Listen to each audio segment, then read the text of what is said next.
Jika minggu depan ibu-ibu sekalian masih berada di wilayah Cikarang, kami undang untuk kembali berkumpul berbakti bersama di tempat ini. Demikian sambutan dan pengumuman kita.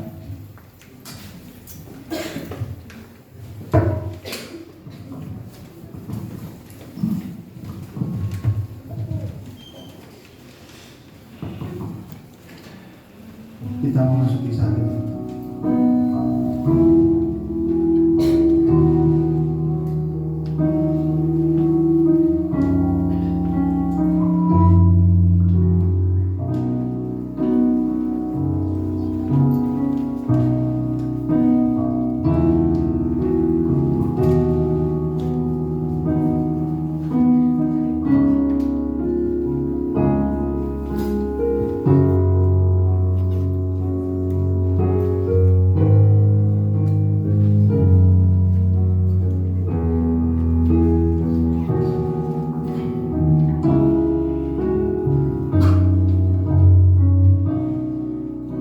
Nyanyikanlah mazmur bagi Tuhan, hai orang-orang yang dikasihi, dan persembahkanlah syukur kepada namanya yang kudus.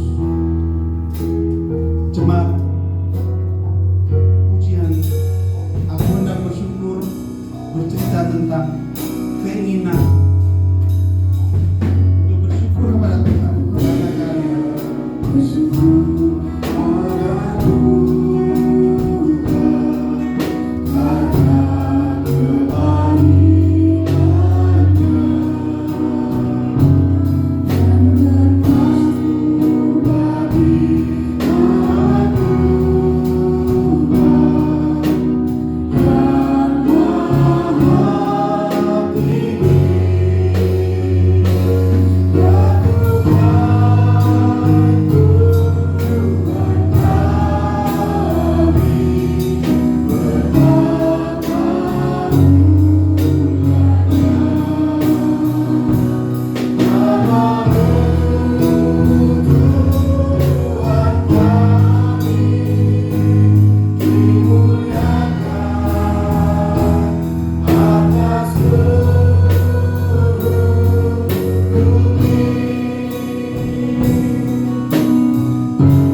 Bapa kami yang di surga, oh Yahweh Elohim, selamat pagi Tuhan Yesus Kristus.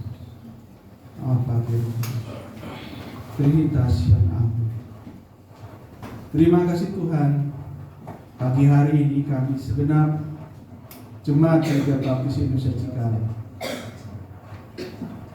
sudah boleh berkumpul bersama berbakti di tempat ini. Kami datang Tuhan dengan motivasi yang satu, memuji, memuliakan, dan berkenan dan Engkau layak dalam di hadapan.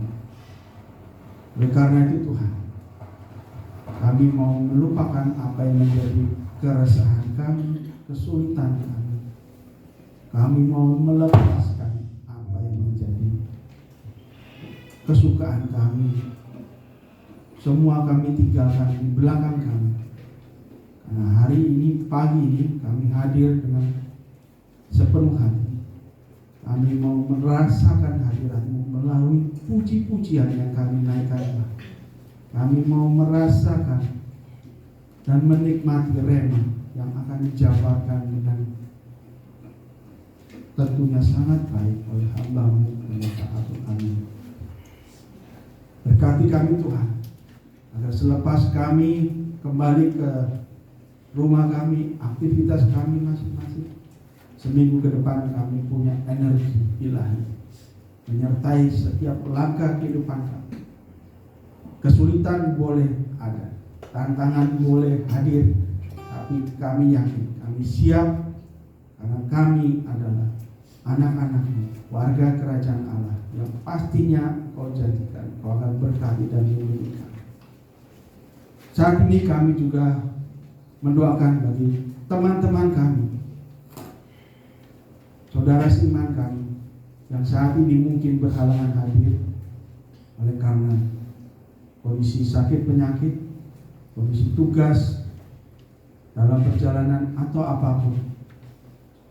Termasuk juga teman-teman kami, saudara seiman kami yang mengalami segala permasalahan yang membuatnya enggan untuk hadir, yang membuatnya kesulitan atau merasa kurang enak hati untuk hadir. Kami doakan Tuhan, apa yang menjadi halangan bagi mereka, kesulitan bagi mereka, Engkau yang pilih, Engkau yang akan bantu mereka. Yang sakit Engkau akan jamah dan sembuh. Dan minggu-minggu ke depan kami boleh melihat dan boleh berbakti bersama dengan teman-teman kami, sehingga gereja ini boleh penuh, kursi-kursi boleh terisi, dan kami boleh bersuka cita. Semua oleh karena kebaikan dan kemurahan sangat berasa. Terima kasih Bapak, terima kasih sertai kami semua yang ada di tempat ini. Tutup bungkus keuangan ini atas maupun bawah dengan kuasa darah Yesus yang Maha Kuasa. Terima kasih. Kami boleh berdoa dan ucap syukur. Haleluya. Amin. Jemaat, pujian selanjutnya adalah tentang bagaimana kita percaya akan janji penebus kita, Tuhan Yesus Kristus. Pujian ini adalah pujian yang tentunya perlu dilantunkan dengan penuh semangat. Karena itu jemaat, saya undang untuk bangkit berdiri. Saya pujikan pujian ini, ku berdiri atas janji.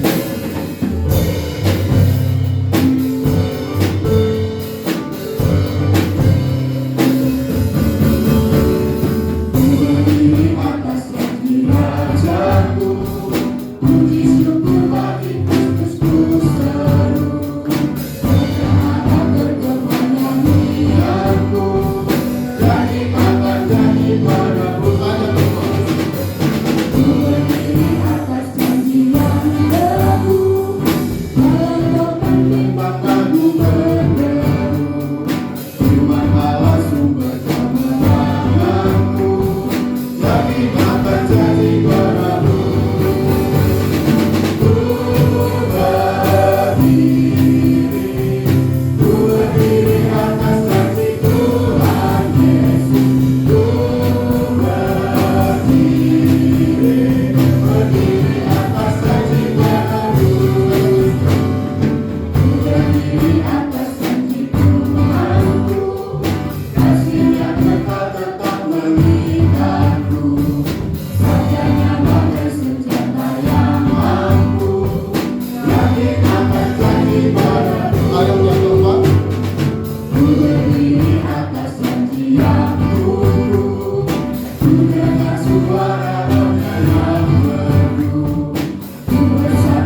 kasih untuk pujian yang indah dan mesra.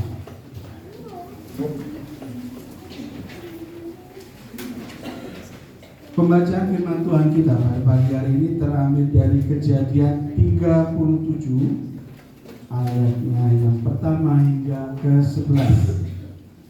Kejadian pertama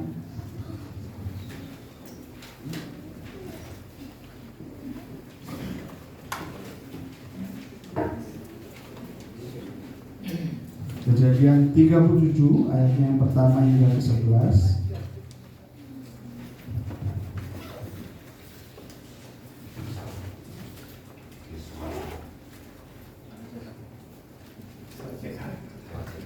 Maaf ya, tapi ada salah cetak.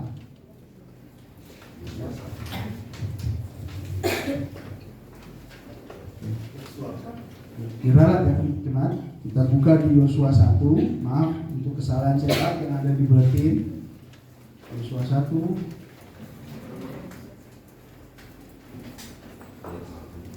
ayat 1 sampai dengan Yosua 1 ayat 1 sampai dengan 9. Apakah Bapak Ibu sudah membuka Alkitabnya? Mari kita baca bersama-sama. 1, 2, 3. Sesudah Musa, hamba Tuhan itu mati, berfirmanlah Tuhan kepada Yosua bin Nun, abdi Musa itu, hambaku Musa telah mati. Sebab itu bersiaplah sekarang, seberangilah sungai Yordan ini, engkau dan seluruh bangsa ini menuju negeri yang akan kuberikan kepada mereka, kepada orang Israel itu. Setiap tempat yang akan diinjak oleh telapak kakimu, kuberikan kepada kamu, seperti yang telah kujanjikan kepada Musa. Daripada gurun dan gunung Libanon yang sebelah sana itu, sampai ke sungai besar, yakni sungai Efrat, seluruh tanah orang Het, sampai ke laut besar di sebelah matahari terbenam. Semuanya itu akan menjadi daerah. Seorang pun tidak akan dapat bertahan menghadapi engkau seumur hidup. Seperti aku menyertai Musa, demikianlah aku akan menyertai engkau. Aku tidak akan membiarkan engkau dan tidak akan meninggalkan engkau. Kuatkan dan teguhkanlah hatimu, sebab engkaulah yang akan memimpin bangsa ini memiliki negeri yang kujanjikan dengan bersumpah kepada nenek moyang mereka untuk diberikan kepada mereka. Hanya kuatkan dan teguhkanlah hatimu dengan sungguh-sungguh. Bertindaklah hati-hati sesuai dengan seluruh hukum yang telah diperintahkan kepadamu oleh hamba-Ku Musa. Janganlah menyimpang ke kanan atau ke kiri, supaya engkau beruntung kemanapun engkau pergi. Janganlah engkau lupa memperkatakan kitab Taurat ini, tetapi renungkanlah itu siang dan malam, supaya engkau bertindak hati-hati sesuai dengan segala yang tertulis di dalamnya. Sebab dengan demikian perjalananmu akan berhasil dan engkau akan beruntung. Bukankah telah kuperintahkan kepadamu, kuatkan dan teguhkanlah hatimu. Janganlah kecut dan tawar hati, sebab Tuhan Allahmu menyertai engkau kemanapun engkau pergi. Demikianlah firman Tuhan yang nanti akan dijabarkan oleh hamba-Nya Pendeta Abdul Amin.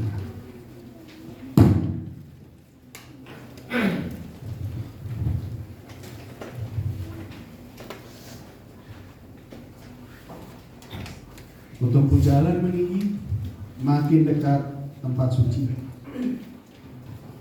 Nyanyian jemaat di tempat yang lebih tinggi akan kita pujikan ayat 1 dan 2 ref, kemudian ayat 3 dan 4 ref. Kita pujikan bersama-sama.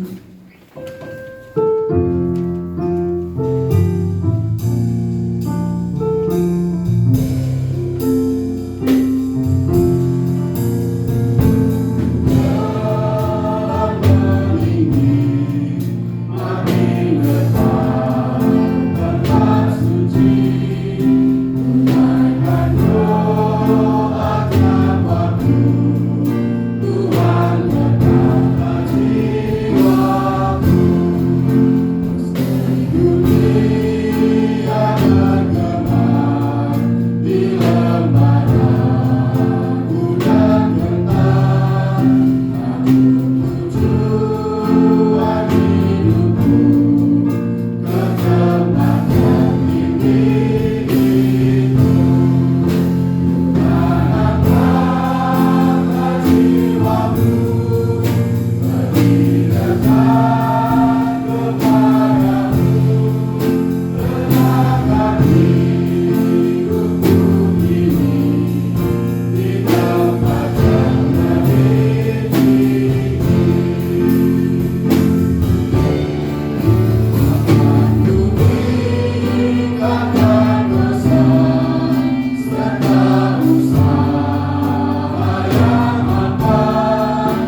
kita akan memasuki satu syafaat.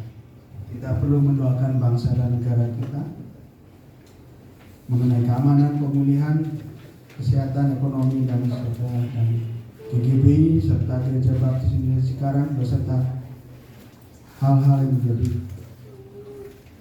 pemikiran kita, program kerja kita dukung doa syafaat yang akan dilayani oleh Bapak Eko Supriyanto.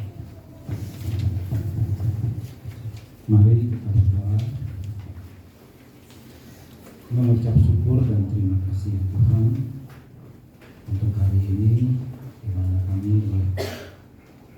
kembali berkesempatan ya Tuhan untuk berkumpul bersama-sama dengan saudara-saudara seiman kami, memuji memuliakan nama-Mu ya Tuhan, juga mendoakan banyak hal ya Tuhan. Terima kasih ya Tuhan. Kami naikkan syafaat kami hari ini ya Tuhan. Pertama-tama kami berdoa untuk bangsa dan negara kami ya Tuhan. Kami berdoa untuk keamanan ya Tuhan, untuk stabilitas ya Tuhan. Kami berdoa untuk aparatur militer, juga kepolisian, juga aparatur sipil ya Tuhan, di mana mereka berkewajiban ya Tuhan, bertugas untuk menjaga stabilitas nasional ya Tuhan. Berikan mereka hikmat ya Tuhan, kebijakan ya Tuhan, supaya mereka boleh sungguh-sungguh bekerja untuk bangsa dan negaranya ya Tuhan, sehingga bangsa dan negara ini boleh maju ya Tuhan. Terima kasih juga Tuhan. Kami berdoa untuk pemulihan bangsa dan negara kami pasca pandemi ya Tuhan. Terima kasih ya Tuhan, kami bangsa ini sudah ada di jalur yang benar ya Tuhan. Engkau memberkati Presiden, Wakil Presiden, juga para menteri ya Tuhan, supaya mereka diberikan hikmat ya Tuhan, diberikan kecerdasan dan kepandaian ya Tuhan, untuk dapat keluar dari situasi sulit ya Tuhan, terkait dengan stabilitas ya Tuhan, juga pemulihan ekonomi negeri ini ya Tuhan. Terima kasih ya Tuhan, juga untuk kesehatan bangsa kami ya Tuhan. Terima kasih ya Tuhan, juga damai sejahtera-Mu menyelimuti bangsa dan negara kami ya Tuhan, sehingga seluruh bangsa ini beroleh sejahtera ya Tuhan, dan kemudian ya Tuhan. Terima kasih ya Tuhan Yesus. Kami juga berdoa untuk gabungan gereja-gereja Baptis Indonesia ya Tuhan. Berkati ketua, wakil ketua, juga seluruh staf dan karyawan yang bekerja ya Tuhan, supaya mereka juga boleh dengan sungguh-sungguh ya Tuhan bersinergi dengan gereja-gereja Baptis di Indonesia ya Tuhan, untuk bersama-sama maju ya Tuhan, secara kuantitas terlebih secara kualitas ya Tuhan. Terima kasih ya Tuhan Yesus. Kami juga berdoa untuk gereja kami, Gereja Baptis Indonesia Cikarang. Pertama-tama kami berdoa untuk hamba-Mu yang bertugas di Gereja Baptis Cikarang ini ya Tuhan, baik cabang maupun di sini ya Tuhan. Kami berdoa untuk Bapak Randy Purworejo, kami berdoa untuk Bapak Daniel Bijaksana di Kalimantan, kami berdoa untuk Pak Pendeta Widianto, juga Pak Pendeta Abdullah Mukoha ya Tuhan. Engkau memberkati beliau semua ya Tuhan, sekeluarga ya Tuhan, supaya Engkau mencukupi segala kebutuhan mereka ya Tuhan, sehingga mereka boleh sungguh-sungguh ya Tuhan melayani Engkau dan melayani jemaat-Mu di gereja mereka masing-masing. Terima kasih Tuhan Yesus. Kami juga berdoa untuk kesehatan seluruh jemaat kami ya Tuhan. Engkau lawat yang sakit ya Tuhan, Engkau sembuhkan sakit penyakit mereka, Engkau angkat sakit penyakit mereka ya Tuhan, sehingga mereka boleh dipulihkan ya Tuhan. Juga kami berdoa untuk jemaat yang berulang tahun minggu ini ya Tuhan. Engkau memberkati mereka ya Tuhan, sehingga mereka boleh menjadi berkat ya Tuhan bagi keluarganya ya Tuhan, bagi orang-orang di sekitarnya, juga bagi gereja-Mu ya Tuhan. Terima kasih Tuhan Yesus. Kami juga berdoa untuk target-target gereja kami ya Tuhan. kami berdoa untuk tujuan goal kehadiran rata-rata 80 orang tiap minggu ya Tuhan, juga goal kehadiran tertinggi 120 orang ya Tuhan, juga baptisan 10 orang ya Tuhan. Engkau memberkati panitia yang bertugas ya Tuhan, supaya target-target ini boleh tercapai ya Tuhan. Terima kasih juga Tuhan Yesus. Kami juga berdoa untuk target penerimaan per bulan kami ya Tuhan terkait dana ya Tuhan. Engkau memberkati supaya target tersebut bisa tercapai dan pembangunan gereja kami boleh segera terlaksana ya Tuhan. Terima kasih ya Tuhan Yesus. Inilah doa kami ya Tuhan. Kami serahkan dalam tangan pengasihan-Mu ya Tuhan. Kami boleh berencana ya Tuhan, tetapi Engkau yang menentukan ya Tuhan. Terima kasih Tuhan Yesus. Dalam nama-Mu kami berdoa dan mengucap syukur. Amin.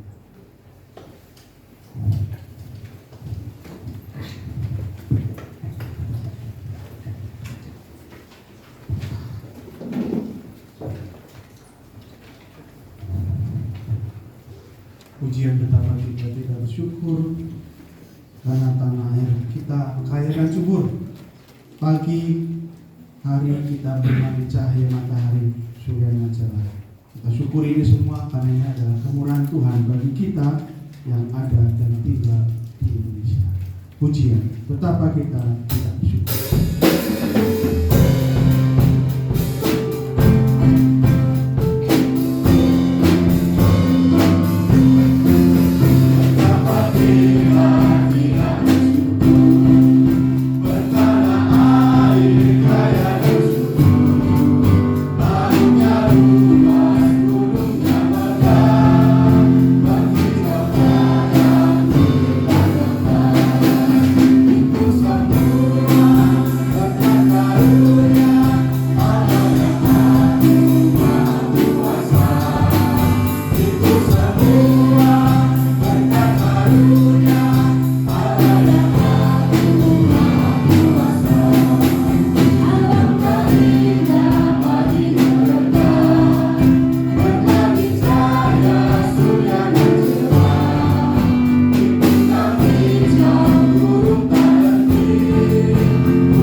Jemaat kita akan memasuki saat persembahan. Pelayanan persembahan akan dibantu oleh Ibu Tumina dan pengumpul persembahan oleh Saudari Esra.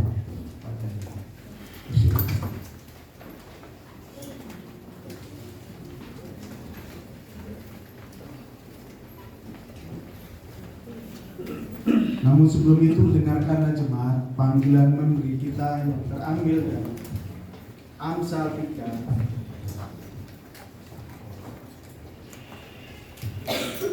ayatnya yang ke-9 hingga 10.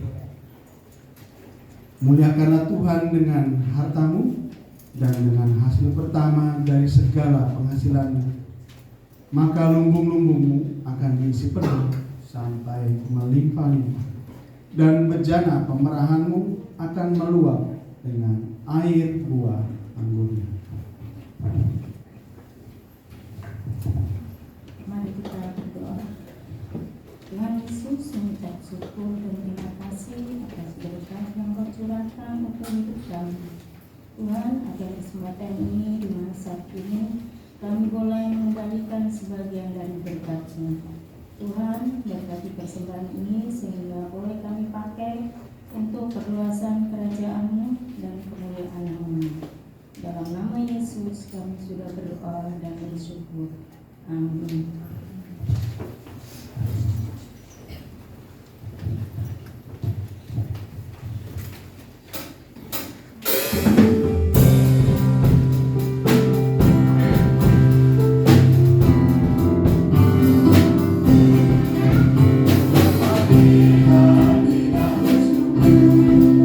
Kita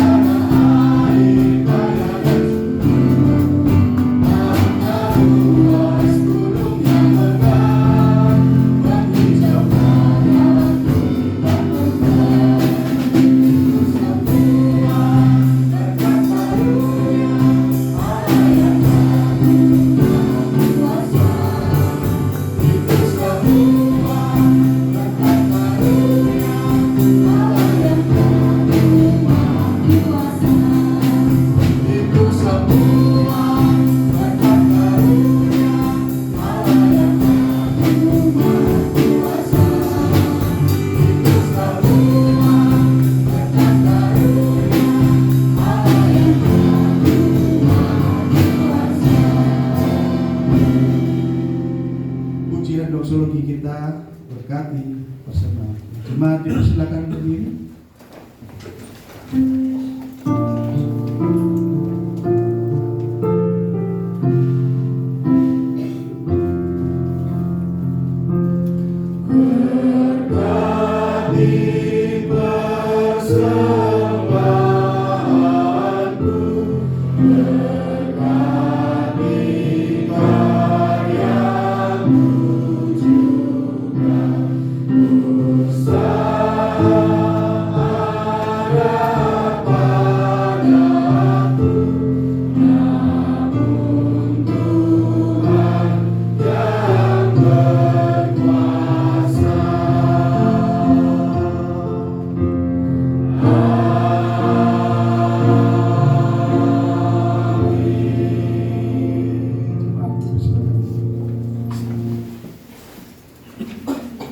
Bagi anak-anak, Bapak Ibu dipersilakan maju ke depan.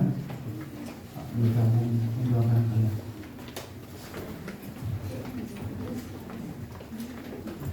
Mari anak-anak kita berdoa bersama. Kita akan masuk sekolah minggu ya anak ya. Bapak, terima kasih oleh karena kemurahan-Mu, anak-anak ini boleh hadir dalam ibadah, mengenal ibadah, memuji nama Tuhan di tempat ini. Kami bersyukur Tuhan, mulai kecil mereka membiasakan diri untuk hadir dalam hadirat Tuhan. Dan biarkanlah mereka boleh belajar firman Tuhan melalui guru sekolah minggu. Urapilah ibu guru yang mengajar mereka ini supaya diberikan hikmat dan kesabaran untuk mendidik mereka dalam kebenaran. Kami berdoa secara spesial untuk anak-anak ini, kiranya Engkau menjaga dan melindungi mereka, supaya mereka imannya terjaga dan menjadi pribadi yang baik di hadapan Tuhan, menjadi pribadi yang disukai oleh Tuhan dan disukai oleh manusia. Biarkanlah mereka bertumbuh baik, mendapatkan studi yang baik, mendapatkan pekerjaan yang baik sesuai dengan talenta yang Tuhan sudah berikan, anugerahkan buat mereka. Terima kasih Tuhan, segala sesuatu yang mereka butuhkan Tuhan limpahkan. Dalam nama Tuhan Yesus kami berdoa dan mengucap syukur. Haleluya. Amin.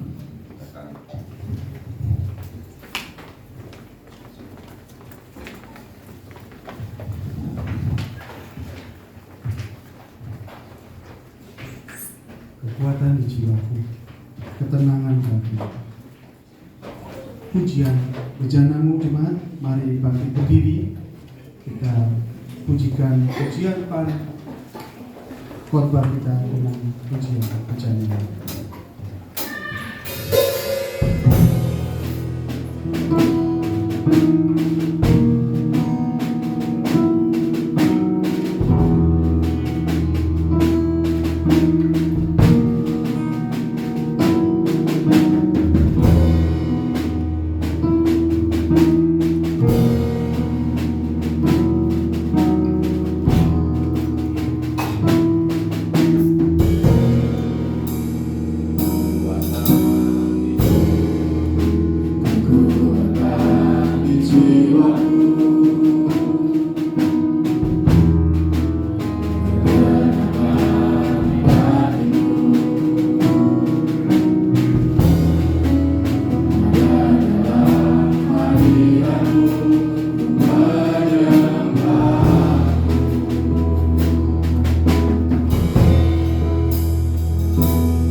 kalau mereka nggak ngirim di sini. Kayaknya penduduknya lebih banyak sebelah sini, yang di sini sedikit. Mungkin ya saya nggak pindah ke sini, nggak apa-apa sih, nggak apa-apa. Baik Bapak Ibu, selamat pagi. Saya senang sekali kita bisa bersekutu kembali pada pagi hari ini, dan saya punya kesempatan untuk menyampaikan firman Tuhan untuk kita bersama-sama. Dan saya mengucapkan selamat datang untuk beberapa tamu yang datang dari jauh tadi, dari Jawa Tengah, dari Solo. Selamat datang, kami senang dengan kedatangannya. Harapan kami kalau masih di Cikarang minggu-minggu depan masih bisa kumpul. Orang Jawa bilang, mangan, orang mangan, ambil kumpul. Setuju Bu ya? Baik, mari kita berdoa. Kita mengucap syukur untuk kesempatan yang Tuhan berikan kepada kita dan penyertaan Tuhan. Bapa dalam surga, kami datang kepadamu. Kami mengucap syukur untuk hari yang indah ini. Kami bersama-sama boleh bersekutu di tempat ini, dan secara khusus kami juga diberi kesempatan untuk bersama-sama merenungkan firman-Mu. Berbicara Tuhan, dan biarlah firman-Mu pada hari ini boleh menjadi berkat bagi kami semua. Dalam nama Tuhan Yesus kami berdoa. Amin. Bapak Ibu, sebelum menyampaikan firman Tuhan, izinkan saya untuk ngobrol-ngobrol sebentar ya. Lama nggak ngobrol sih, kepingin ngobrol-ngobrol sedikit. Suatu hari saya jalan-jalan ke toko buku, dan ketika saya melihat buku-buku, saya masuk ke bagian buku-buku bestseller. Bestseller itu apa ya bahasa Jawanya? Penjualan terlaris, ya, penjualan terlaris. Dan ketika saya melihat salah satu buku, saya lihat buku itu sudah dicetak sebanyak 34 kali. Saya berkata, wow. Bayangkan, kalau sekali cetak 10.000, berarti sudah ada berapa ya? 10 kali 34, 340.000 buku yang dicetak. Sedihnya, saya belum baca buku yang sudah dicetak 34 kali, saya belum baca. Apakah Bapak Ibu tahu buku lain yang dicetak lebih dari 34 kali? Bapak ini? Ada yang tahu sudah berapa kali buku ini dicetak? Atau cetakan keberapa ini? Saya katakan ini sudah cetakan ribuan kali. Dalam bahasa Latin buku ini disebut Divina Bibliotheca. Artinya perpustakaan ilahi. Bapak Ibu tahu apa isi buku ini keseluruhan? Secara khusus saya katakan buku ini adalah surat cinta Allah kepada kita. Bukti cinta Allah pertama itu dalam kitab Kejadian diceritakan kita itu manusia, maksudnya disiapkan sebuah taman yang bagus. Kita kan sering dengar yang baca artikel, ada orang menikah dengan orang kaya, dibuatkan rumah yang bagus. Ini kita disiapkan sebuah taman, sebuah tempat yang bagus. Dan seterusnya, ketika manusia jatuh ke dalam dosa, disiapkan Yesus untuk menebus. Dan akhir daripada kitab ini, kitab Wahyu, dikatakan bahwa kita disiapkan sebuah tempat yang kekal dalam surga. Saya katakan ini sebuah surat cinta. Tapi dari kata Biblinya biblioteca tadi, ini merupakan perpustakaan. Tahukah Bapak Ibu bahwa di sini ada 2 kitab sejarah? Ada yang bisa tolong saya? Kitab apa dan kitab apa yang disebut kitab sejarah? 5 kitab pertama itu kita boleh katakan kitab sejarah, kitab Taurat. Karena di dalam 5 kitab pertama itu ada cerita tentang penciptaan manusia, kemudian ada cerita tentang sejarah bangsa Israel keluar dari Mesir, raja-raja Israel, dan seterusnya.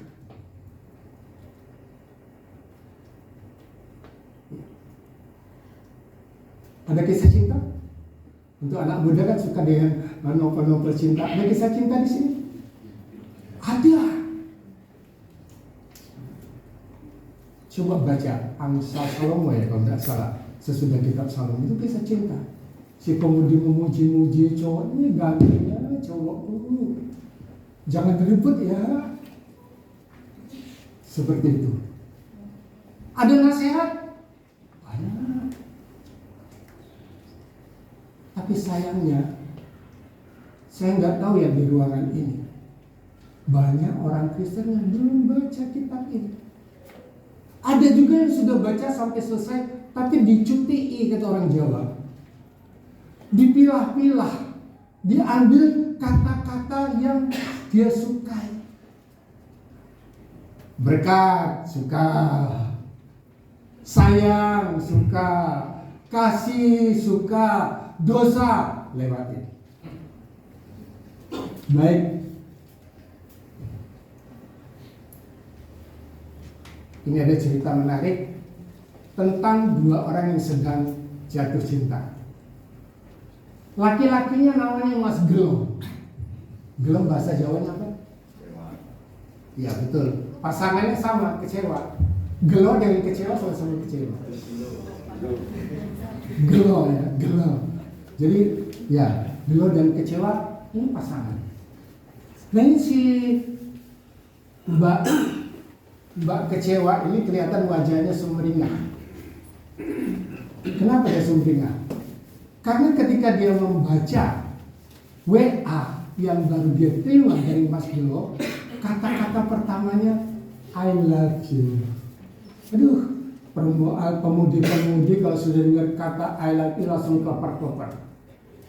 Oh ini besoknya lagi aku tresno sampean. Dan semua kata-kata cinta. Wah itu Mbak kecewa sangat senang dengan kata itu. Suatu hari Mas Gelo kembali kirim WA, tapi di WA itu nggak ada kata I love you. Kata itu dia awali dengan D. Kemudian WA-nya panjang, begitu lihat, wah ini 1, 2, 3, stop, nggak dibaca. Mas Gelo kirim WA lagi. Karena Mbak kecewa sudah kecewa, bukan hanya tidak dibalas, nomor Mas Gelo belum. Kebangetan dia WA, kebangetan. Tapi suatu hari si Mbak kecewa ini dengar kabar Mas Gelo menikah. Dia komplain, Mas Gelo janjinya sehidup semati, janjinya akan menikahi saya, mengapa menikah dengan orang lain, dan seterusnya. Mas Gelo dengan sabar berkata, di WA aku yang terakhir itu, aku berkata bahwa aku akan menikahi kamu, tapi tidak kamu balas, bahkan kamu blok. Mendengar kata-kata itu, si Mbak kecewa, langsung ada rasa penyesalan dan sebagainya, kedubrak, dia pingsan. Bapak Ibu, kalau kita hanya membaca Alkitab, dicutiin saja, dicari ayat-ayat yang sesuai dengan apa yang kita inginkan, kita akan punya nasib sama seperti Mbak kecewa. Karena Alkitab itu lengkap, ada janji, ada nasihat, ada larangan, ada anjuran. Kita harus baca lengkap dari kitab Kejadian sampai Wahyu. Maaf, kayaknya perjalanan jauh atau tambah olimpik. Ya, terima kasih.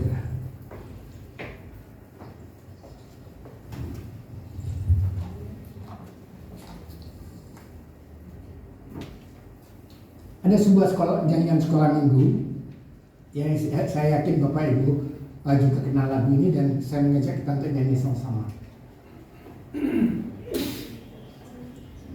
Kenal ya? Kalau nggak kenal, yang tahu lagu ini minta tolong dinyanyikan dulu. Yuk kita nyanyi sama-sama. 1, 2, 3. Baca kitab suci, doa tiap hari, doa tiap hari, doa tiap hari. Baca kitab suci, doa tiap hari, kalau mau tunggu. Sekali lagi.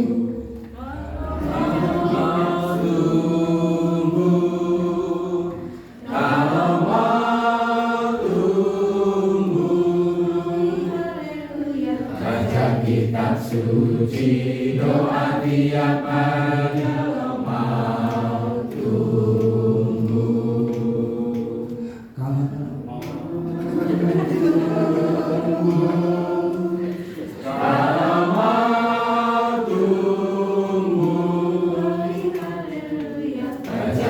kitab suci, doa tiap hari kalau mau tumbuh. Anak-anak, kalau mau tumbuh, apa yang harus dilakukan?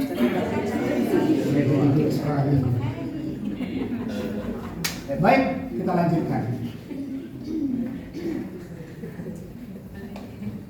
Karena yang kita sampaikan hari ini adalah maksudnya seorang tokoh yang ada di dalam sejarah Alkitab, maka saya akan menyampaikan khotbah pada hari ini bukan khotbah expository, tapi khotbah yang dalam bahasa Jawa disebut historical sermon, khotbah sejarah atau khotbah cerita. Jadi saya sampaikan khotbah ini dalam bentuk cerita. Tadi kan kita sudah awali dengan nyanyian sekolah minggu. Biasanya kalau anak sekolah minggu kan suka dengan cerita. Hari ini saya akan sampaikan khotbah dalam bentuk cerita. Siapa Yosua? Maaf, apakah di ruangan ini ada yang nama Yosua?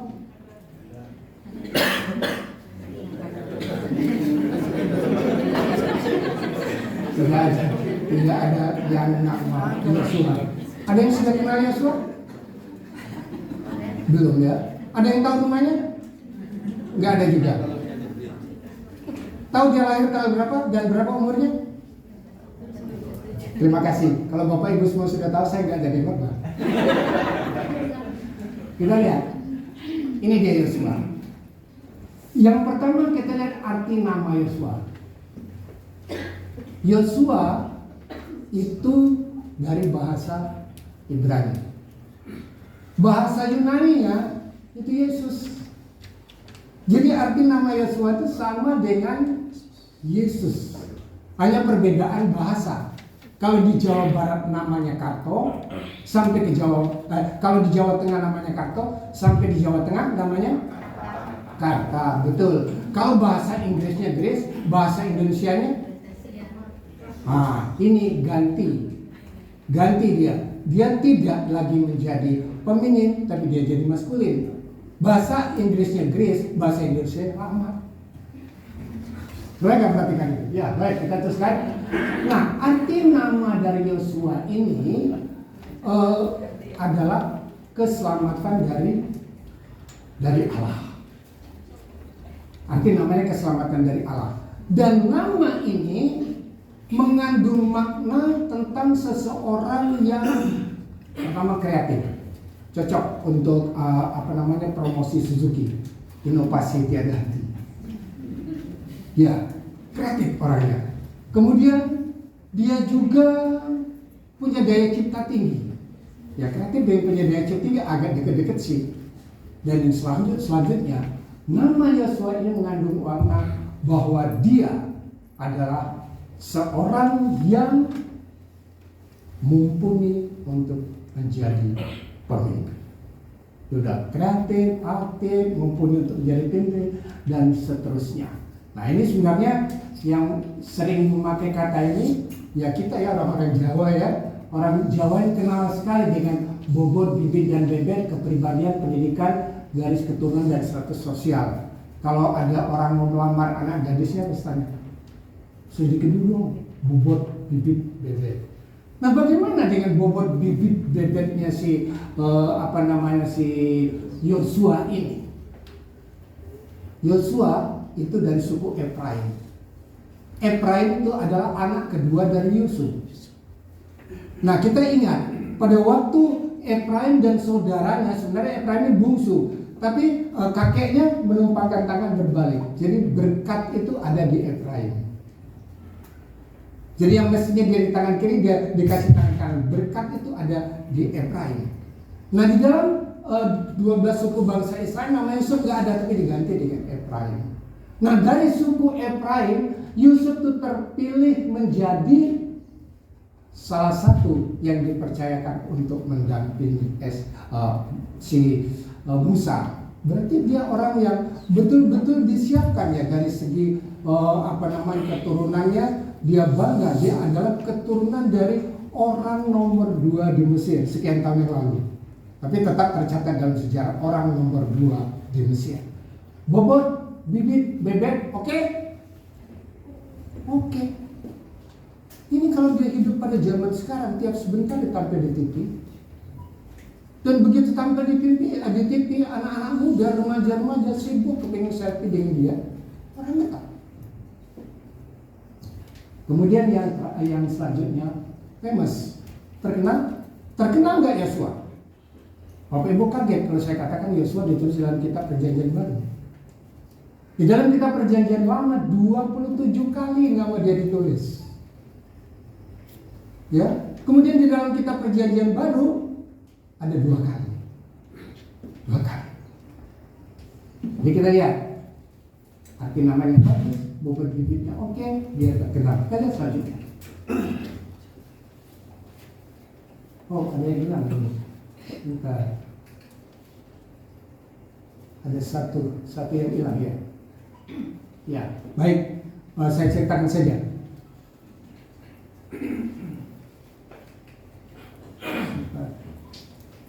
Sebentar balik lagi.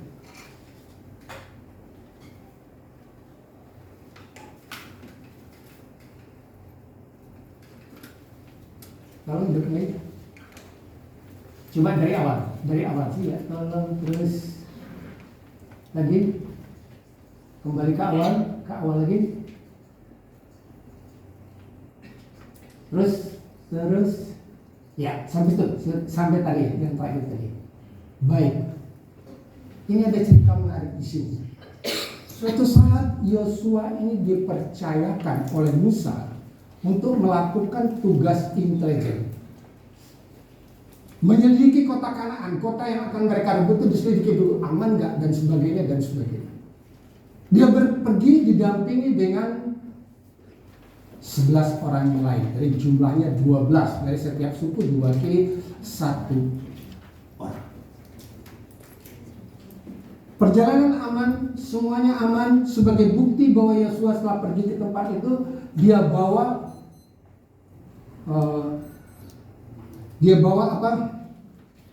Tandan anggur yang besar itu. Dan dikatakan itu satu tandan anggur digandar 2 orang, dipikul 2 orang. Saya bayangkan, kayaknya butir-butir anggur itu sebesar apel itu sebesar ini, besar sekali. Jadi itu menunjukkan suatu tanah yang subur. Tapi apa yang terjadi ketika dia memberikan laporan? Ternyata ada 10 orang dari 12 orang itu memberikan laporan yang berbeda.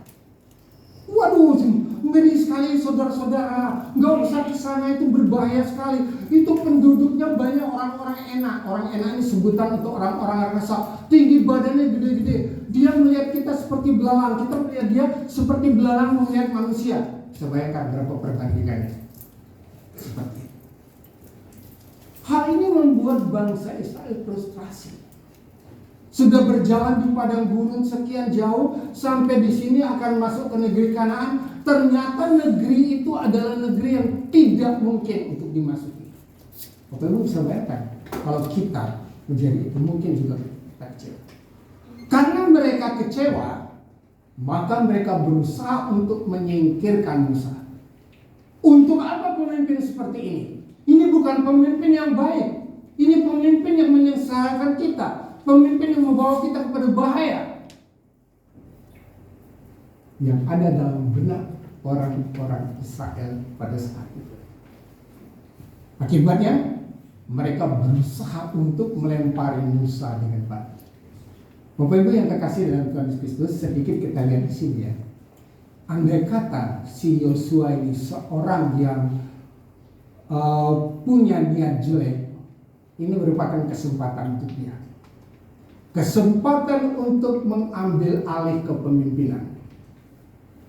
Orang-orang semuanya sudah menjelekkan Musa, sudah benci dengan Musa, sudah berusaha untuk menyingkirkan Musa. Kalau Yosua mau menjadi pemimpin menggantikan Musa pada saat itu, dia tinggal ikut saja pada kelompok yang 10 orang ini. Aman, gak ada tantangan. Dan setelah itu Musa akan disingkirkan, pemimpin tidak ada, kemungkinan besar Yosua akan diangkat menjadi pemimpin. Enak toh? Lalu jalur-jalur aman seperti itu enak toh? Tapi kita lihat, rupanya Tidak demikian yang dilakukan oleh Yosua.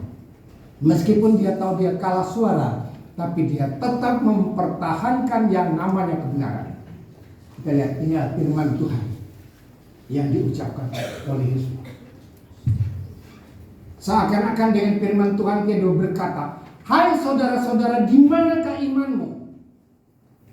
Apakah kamu tidak yakin bahwa Allah yang telah mengantar kita sampai ke tempat ini adalah Allah yang hidup, Allah yang tidak pernah lupa pada janjinya. Apa yang dia ucapkan itu iya dan amin dan pasti akan terjadi." Jadi kita lihat sebuah ketegasan dan keberanian untuk membela kebenaran.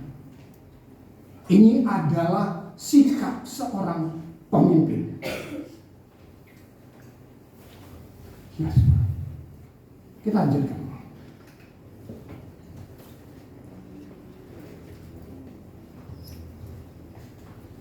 Ini berarti lanjutan cerita Yosua. Mau dilanjutkan apa stop di sini? Ini ada pilihan. Karena di situ bagaimana cerita selanjutnya. Kalau rasanya sudah cukup ya stop saja. Ya kan? Lanjut. Kalau lanjut kita lanjutkan. Karena itu pertanyaannya bagaimana cerita selanjutnya. Kalau nggak mau dengar ya sudah cukup sampai situ. Kita lanjutkan. Kita lanjutkan. Segala sesuatu itu ada masanya. Jangan buru-buru. Kita ingat Yusuf. Ketika Yusuf sesudah menafsirkan mimpi, dia kan sempat kecewa secara manusia. Dia sudah menolong si juru minuman itu, juru minuman melupakan dia. Tapi ingat Yusuf, karena dia sudah diangkat kembali menjadi juru minuman. Orang kalau sudah senang begitu lupa ya sama temannya. Padahal ketika di penjara sama-sama sedih, sama-sama menderita. Dan ketika dia lihat Yusuf bisa menafsirkan mimpi, dia minta ditafsirkan mimpinya. Begitu udah bebas lupa. Tapi jangan kita persoalkan ini, karena di dalam semua itu ada rencana Tuhan yang indah. Ternyata Yusuf kemudian menjadi orang yang kedua. Nah sekarang kita lihat Yosua menggantikan Musa menjadi pemimpin. Ini sebenarnya ayat-ayat yang kita baca tadi, teks-teks ayat kita yang berbicara seperti ini. Nah bagaimana ketika Yosua menggantikan sebagai seorang pemimpin? Menarik untuk kita lihat di sini. Yosua ini ketika dia menggantikan menjadi pemimpin, dia sama sekali tidak merasa ada satu bahasa gampang-gampang itu agak susah diterjemahkan ke bahasa Indonesia. Orang yang takut di ketinggian, ragu, tidak merasa ragu. Dia yakin untuk melakukan tugas ini. Kenapa?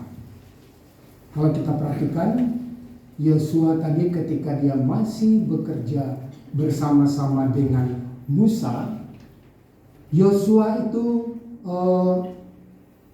sambil bekerja dengan rendah hati, dia mengamati apa yang dilakukan Musa. Jadi secara tidak langsung dia menyerap ilmu yang dimiliki oleh Musa. Dia juga mempelajari bagaimana karakter bangsa Israel. Ketika dia dipercayakan untuk menggantikan Musa, dia tidak ragu. Dia siap untuk menggantikan itu. Dan yang menarik untuk kita lihat di sini, Yosua menggantikan Musa bukan melalui kudeta. Yosua menggantikan Musa bukan karena dia mengalahkan Musa, tapi Musa dengan rela hati memberikan tugas itu kepada dia. Dan juga kita melihat di situ bagaimana Tuhan sendiri merestui. Tuhan katakan, tunjuklah Yosua untuk menggantikan Musa. Nah ini kepemimpinan yang betul-betul dipilih oleh Tuhan, ditentukan oleh Tuhan. Yang kedua, Yosua itu percaya kepada janji Allah. Jadi ayat firman Tuhan yang kita bacakan tadi, jangan kamu khawatir dan sebagainya ya, di dalam ayat-ayat itu sebenarnya di dalam diri Musa dia sudah punya sebuah keyakinan bahwa tugas yang diberikan ini memang merupakan sebuah tugas yang berat, tetapi dia yakin di dalam itu Allah akan bersama-sama dengan dia. Yang selanjutnya, Yosua taat pada perintah Allah. Bapak Ibu, kalau kita memperhatikan perjalanan bangsa Israel di padang gurun itu, Saya yakin kalau Bapak Ibu diminta untuk menjadi pemimpin bangsa Israel akan pikir 2-3 kali, meskipun ditawari gaji yang besar. Karena kita tahu betapa bandelnya bangsa itu, betapa sulitnya bangsa itu diatur dan sebagainya. Tetapi di sini Yosua tetap taat kepada perintah Allah. Karena dia yakin di balik perintah itu ada rencana Allah yang baik. Yang terakhir, Yosua adalah pemimpin teladan. Maksud saya terakhir pada bagian ini, Yosua pemimpin teladan. Mengapa saya katakan Yosua pemimpin teladan? Ketika dia masuk ke negeri Kanaan, mereka itu merebut satu daerah demi daerah melalui peperangan yang seru, melalui tantangan yang begitu berat. Kalau dia seorang pemimpin yang egois, mungkin tanah pertama yang mereka rebut, Yosua akan katakan, aku pemimpin ya, itu tanah untuk aku. Bolehkah seperti itu? Yang lain pasti nggak komplain juga, memang dia pemimpin. Wajar sih pemimpin dikasih di depan. Tapi Yosua tidak melakukan itu. Kita baca cerita Yosua, dia bagikan ke tanah-tanah itu kepada bangsa-bangsa Israel. 10 bangsa Israel semuanya sudah dapat. Suku Lewi tidak dapat ya, karena memang mereka suku yang khusus. Dia sendiri belum dapat.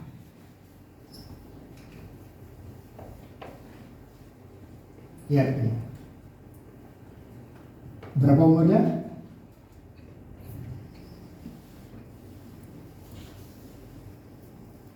Pada waktu ini Yosua umurnya sudah sekitar 85 tahun, lebih tua dari saya.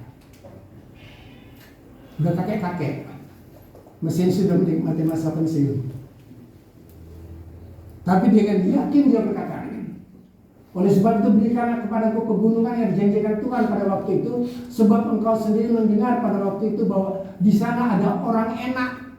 Ini yang di depan tadi disebut orang-orang menakutkan. Sekarang Yosua menantang kepada bangsa itu, seakan-akan dia mengingatkan lagi. Dulu kalian katakan bahwa orang-orang enak itu adalah orang-orang berbahaya, tapi sekarang aku belum dapat apa-apa. Hanya ada bagian sisa terakhir, tempat tinggal orang-orang enak, tempat yang paling berbahaya. Jadi kita lihat yang luar biasa kepemimpinan yang Mas Yosua. Dia seorang pemimpin yang tidak mengutamakan kepentingan pribadi, tapi dia mengutamakan orang-orang yang dipimpinnya. Dia mengalah dan dia tetap berjuang sampai pada saat umurnya sudah sangat lanjut. Setelah kita mendengar cerita Yosua, sekarang bagian kita untuk berpikir, apa tanggapan kita untuk Yosua?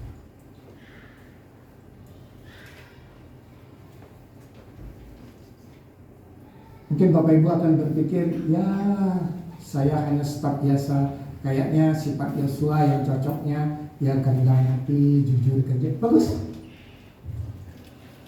Kemudian untuk yang sudah punya posisi jadi pemimpin, wah kayaknya sifat Yosua yang paling cocok sama saya adalah kepemimpinan tegas, pemberani dan bertanggung jawab dan seterusnya. Tapi kalau kita amati dengan sungguh, semua karakter dan sifat-sifat Yosua ini cocok untuk kita semua. Apakah kita orang yang kerjanya biasa-biasa saja? Apakah kita kerjanya cukup bagus? Atau kita pada posisi yang tinggi? Karena contoh-contoh dari karakter Yosua ini diterapkan dimanapun juga, itu merupakan karakter yang sangat cocok. Saat dia akan meninggal dunia atau menjelang akhir hayatnya, biasanya orang kalau sudah begitu dan tidak mikirin apa-apa lagi. Udah terserah kalian, tugasku sudah selesai. Tapi ini yang dilakukan Yosua saat dia akan meninggal dunia, saat dia sudah hampir mengakhiri hidupnya. Dia berpesan kepada bangsa Israel, lebih tepatnya dia menantang bangsa Israel. Kalau kita terjemahkan dengan bebas ayat ini, kira-kira seperti ini. Saudara-saudaraku, kalian semua telah mengalami hidup bersama-sama dengan Allah. Kalian semua sudah mengalami bagaimana Allah memelihara kalian. Kalian sudah mengalami bagaimana hebatnya, bagaimana kasihnya Allah terhadap kalian. Tapi sebelum aku meninggalkan dunia ini, aku berikan kebebasan kepada kalian untuk memilih. Kalau kalian menganggap bahwa ilah-ilah yang ada di sekitar kita ini lebih layak untuk disembah, silakan, monggo, saya tidak mengatur kalian, saya tidak memaksa kalian. Tetapi aku dan keluargaku akan tetap percaya kepada Tuhan. Ayat selanjutnya silakan Bapak Ibu baca nanti PR ya, PR ayat selanjutnya. Katakan di situ bahwa bangsa Israel semuanya mengaku di hadapan Musa berkata, kami semua akan tetap taat kepada Allah. Luar biasa.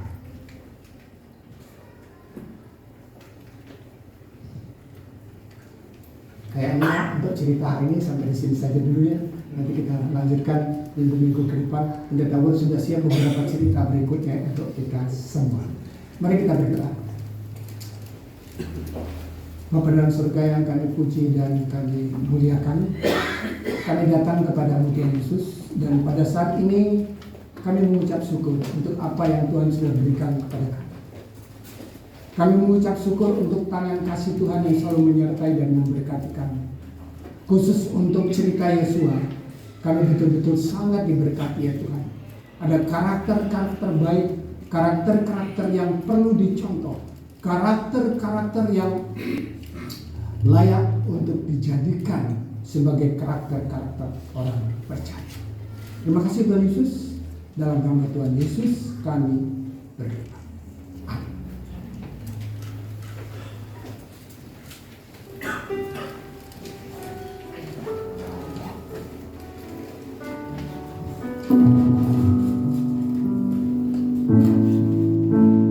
Mari kita bangkit berdiri.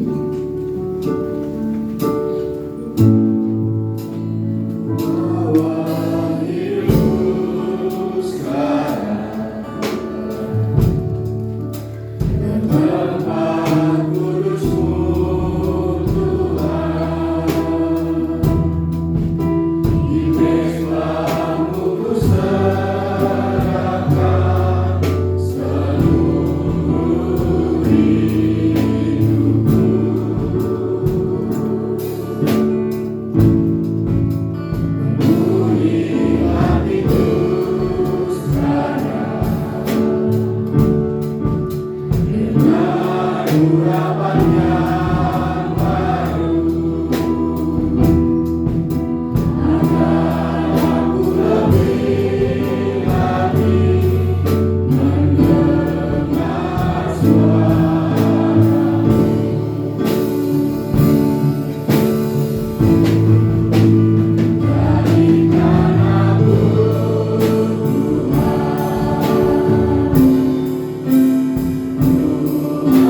Di akhir ibadah ini kami mengucap syukur ya Tuhan. Kami mengucap syukur untuk penyertaan-Mu selama 1 minggu yang sudah kami lalui. Kau memberikan kepada kami sukacita, kesehatan, pemeliharaan, mencukupi segala kebutuhan kami secara jasmani maupun rohani. Dalam kesempatan ini kami mau berdoa untuk beberapa orang saudara kami yang pada hari ini tidak sempat datang. Kami mau berdoa kiranya Tuhan tolong, Tuhan sertai dan Tuhan berkati mereka.